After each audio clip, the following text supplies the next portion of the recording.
Man United actually have a lot to prove because they still maintain this aura of a big club.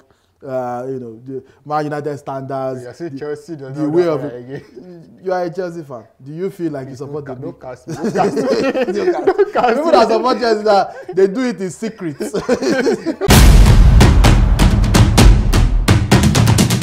Chelsea and Manchester United. Once two of the biggest clubs in the Premier League, and now, well, it's fair to say that they are both mercenaries of their former selves. But with the new season coming, who has more to prove between the both of them? Well, I am Anishilewo, Jimmy Anishilewo. This is Crossfire, brought to you by LifeScoreBet, and I'm here with Tunde and Tosi to dialogue who they think will have more to prove in the coming season between Chelsea and Manchester United. So, Tunde, between Chelsea and Manchester United, who do you think has more to prove this season? This is a difficult question because you're asking me to pick between two idiot twins. Wow. But straight out of the gate. No, it's the simple truth. But I think that Chelsea have already done a fantastic job in proving that they are poorly run. They've already proven that there's nothing to expect from them. You had me the first time. Chelsea have already proven beyond belief, beyond reasonable doubt, that the people in charge are unreasonable. So that one is done and dusted, which leaves Manchester United as the de facto winners. Man United actually have a lot to prove because they still maintain this aura of a big club. The Man United standards. You say Chelsea does the not way of again. You are a Chelsea fan. Do you feel like you support the big? Don't cast me. People that support Chelsea, that they do it in secret. Don't cast me now. Because everybody knows what time it is. There is no loud and proud Chelsea fan anywhere. Like, any Chelsea fan does the guide. Everybody does the cover chest.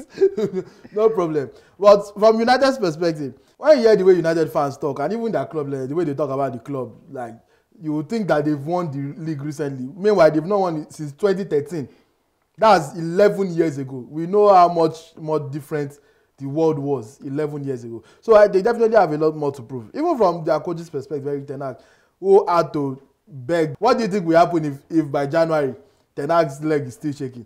He has to prove to his new employers that he is the man for the job. So even their players have a lot more to prove. Mason Mount has to prove that he's not a monumental waste of money, even though he was from the minute they signed him. From the minute they thought about signing him, they've wasted the money already before they even paid. The money has gone. So, when you put all of that together, like I said, it's not because Chelsea is any better. It's just because Chelsea's fate is sealed, in my opinion. And take it from me as a Chelsea fan. I'm telling you that I have zero expectations for this season. If you invest your emotional well-being into Chelsea, you are going to die. There's no way. I'm not talking. You will not be heartbroken. You will. There's no. Voila, it's simple truth. So just support Chelsea from afar. If they win, celebrate it. Ooh, ice cold, shaking it, all those ones, do it. When they don't win, detach yourself. There's nothing good to expect this season. I've told you. There's nothing good. United, they have a bit of motion. They've made several good signings. Euro, De Ligt, Mazraoui. They've actually had a good summer. Had a good quiet summer. Even their jerseys are better. There's a good feeling about the club. They have to prove that they can live up to all of that. So I think that United definitely have their work more cut out for them. Chelsea fans, when you finish 12, you finish 6. If you have a good season, better celebrate. You are used to that now. That has become your level. For United, they need to prove that this is not that. If United have another season where they finish, they've played Champions League more recently than Chelsea. If they have another season where they finish 6th or whatever, they finished 8th last year. If they finish 8th again this year, then you start to look at them. Oh, this might be where we are now. So this is more pivotal for them than it is for Chelsea. Chelsea, whether you finish 12th, 13th, as long as you don't relegate, they will still sign another 35 players next season. So that one does not change anything. So definitely United for me. So Tosin, do you agree with Tunde that Manchester United have more to prove, or what's your own opinion? I disagree. And Tunde will want us to focus our energy on hiding the flaws behind Chelsea, but we are going to expose it on this show. We are going to expose the mediocrity of the club on this show. And let's start by saying why they have a lot to prove. You look at Manchester United. A lot of people may not know, but actually Chelsea actually finished ahead of Manchester United last season. Yes. So even in their mediocrity was still even better than Manchester United. Manchester United is a field. Did you see the way rain was falling in that stadium? It was like like Jangonu River. Like just everything was just like a swampy forest. That club is in tatters, is in decay. They don't know what they are doing. Do you know when you said the signs of good players delete? Do you know when delete was good? Let me tell you when delete was good. When delete was being hailed as one of the great captains at 18 years old. Do you know how old he is now? He's 25. That was in the 2020, after that COVID season. So the delete now a player. Euro is an experiment. Wow. Don't. Players have not. We are not.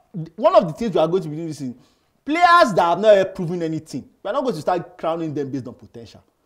You understand? What you've done is going to. So Euro, his body is not even strong enough. Play preseason already out like 3 months. You understand? So let's talk about Chelsea. And there's a reason why I always embrace the mediocrity of Chelsea as a Barcelona fan. I always enjoy in it. I bathe in it. I swim in it. Because obviously for some certain years, they always wanted to rub their shoulders with the club that is more than the club.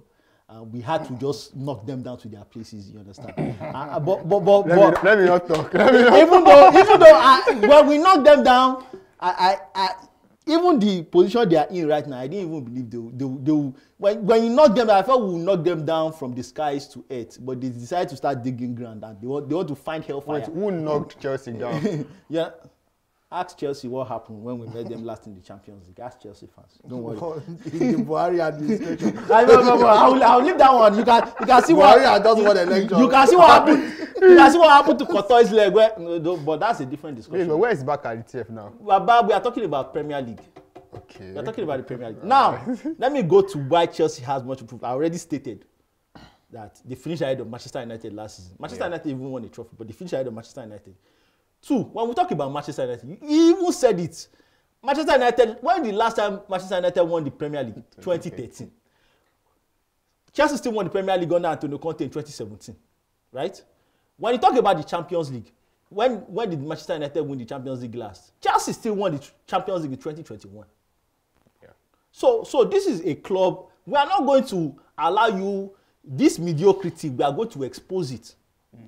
You understand? This decline, we are going to celebrate it. Yeah, so just so that you know that Chelsea is a clueless club. And we can all see the disjointed Gallagher, Felix, Samuel Omorodion triangle that is going as if you are playing, you are competing for Principal's Cup. This is professional football. And they want to do that same Mickey Mouse go around. They want to go and get Pedro Neto for exorbitant amount of money. After the billions they spent on the squad. So with all the talents that they are accumulating, because they decided that no, we want to sign players. You saw what Marco Kurela did at the Euros, galvanizing Spain from that left back position to win that title. When he was free of that Chelsea virus, you understand? So now we know for a fact that Chelsea actually have quality.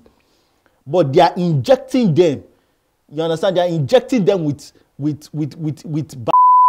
that will not allow them succeed. You understand? So we need to investigate that, and that is why they have a lot to prove this season. Please give a disclaimer that none of that is true, first of all, so that people don't start looking at us crazy. Well, they already look at us crazy, so there's no difference. But back to you today. So now you have said that Manchester United have more to prove. But there's a difference between having more to prove and actually proving. So do you think that anything will actually change in the coming season? You are a comedian. I don't know what about, like, I just told you that our coach needed God's intervention to keep his job. And you're asking me if anything will change. As how? Change that what? What about that preseason has told you anything will change? What about the way? It's not the same people that play last season. Look, what I said in my first point is that United have a better setup, a better potential than Chelsea. But that does not mean much because the Chelsea setup is so bad that you literally don't even have to do anything to be better than Chelsea. That's the point. That's the point I was making. Not that I was giving Man United a compliment. Any United fans that think that I was giving you a compliment, I'm sorry. Let me clarify for you. You are also not good. Chelsea is just much, much worse. And yes, where United is better than Chelsea, they have a better situation than Chelsea. Because at the very least, their manager doesn't have to think about 35 new players. That's already a win. As a Chelsea coach, your first and most difficult job is to meeting the players. Nice to meet you. Where do you play? What is your name? Which position do you play? Which leg do you use? As you are greeting now, they brought it out again. Sir, welcome. Welcome. How are you? Where do you play? Which position? Before you do that, another one have come. So when you have to decide between who to choose as 6 left backs, who to start, it's like 3 useless strikers. Like that's all the options. Nobody's still good. So like you are spoiled for choice, but the choice have spoiled. That's the point that I'm making here from a Chelsea's perspective. So no 35 useless players with sprinkle 1 or 2 good players. So it's James, Nkunku. That's the point. Inside the 1 or 2 players, they spend their time in the hospital. So like the Chelsea situation is so horrible that United are better in comparison. With that said, it is still Man United. It is still Eric Ten Hag. Ineos are the new manager, but they are not going to play. We saw from Community Shield. Their keeper is still Onana, in case you forgot. Onana stood to the side and was still like, he's a player to play for that. That brother should have a TikTok. So that we can be keeping up with him.